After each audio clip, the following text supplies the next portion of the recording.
I hate you.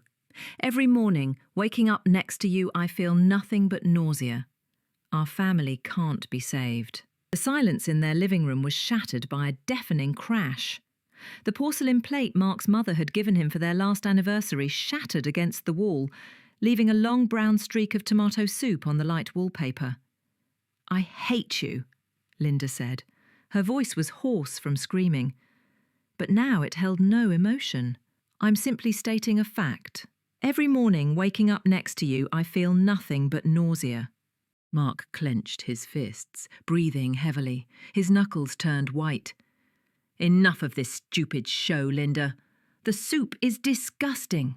Oversalted, like everything you make. Are you any good at all?" They stood on opposite sides of the kitchen table, like two warring camps. 5 years of marriage. 2 miscarriages, the most recent just 4 months ago. After that, Linda felt burned out.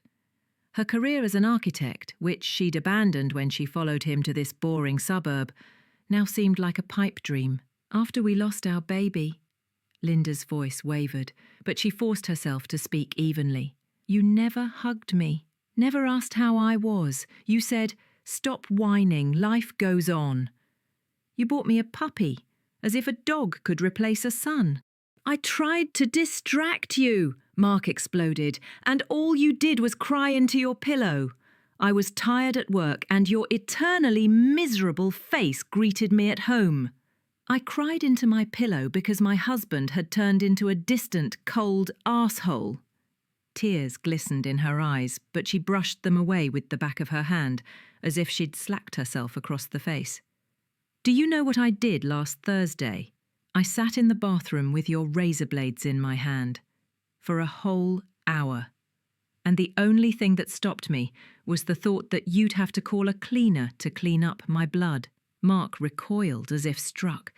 He didn't know. He'd seen her paleness, but chalked it up to fatigue. I didn't know," he muttered, his anger beginning to give way to a chilling horror. "Of course I didn't know. You never noticed anything. You didn't notice that I stopped wearing your ring." She yanked her hand hard. The wedding ring slipped from her finger and fell with a quiet, ominous clink onto the linoleum, rolling under the refrigerator. All that remained on her finger was a sharp, white mark, like a scar. "I'm leaving," Linda declared. "Where to?" His voice broke. There was no longer anger in it, only panic. "You have no job, no money. I don't want anything from you. Not your money, not your things, not even your memories. They're all poisoned." She turned and walked out into the hallway.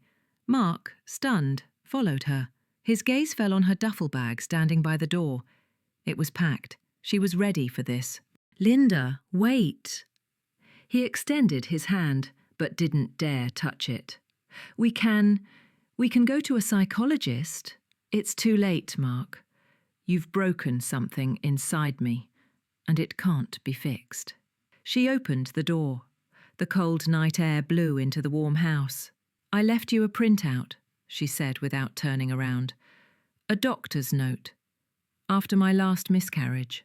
It says I can't have any more children. You wanted a son so much. Now you're free." She stepped out and softly closed the door. She didn't slam it. She just closed it. That quiet, gentle click sounded louder than any slam. Mark stood there in silence. He slowly slid down the doorframe to the floor. His gaze fell on the sheet of paper lying on the console. He picked it up with trembling hands. The black letters blurred before his eyes. Diagnosis. Secondary infertility. He looked up and saw her phone left on the shelf. Deliberately, she was cutting off all ties, all bridges were burned. At first, he simply cried quietly, sitting on the cold tiles. Then his body shook with silent, suffocating sobs. He curled up on the hallway floor, in complete, utter silence, broken only by the steady ticking of the clock. He was alone, in the empty house, with a soup stain slowly drying on the wall, and her wedding ring lying under the refrigerator. And this loneliness was so all-consuming that his moans finally broke through, echoing off the walls that were no longer home.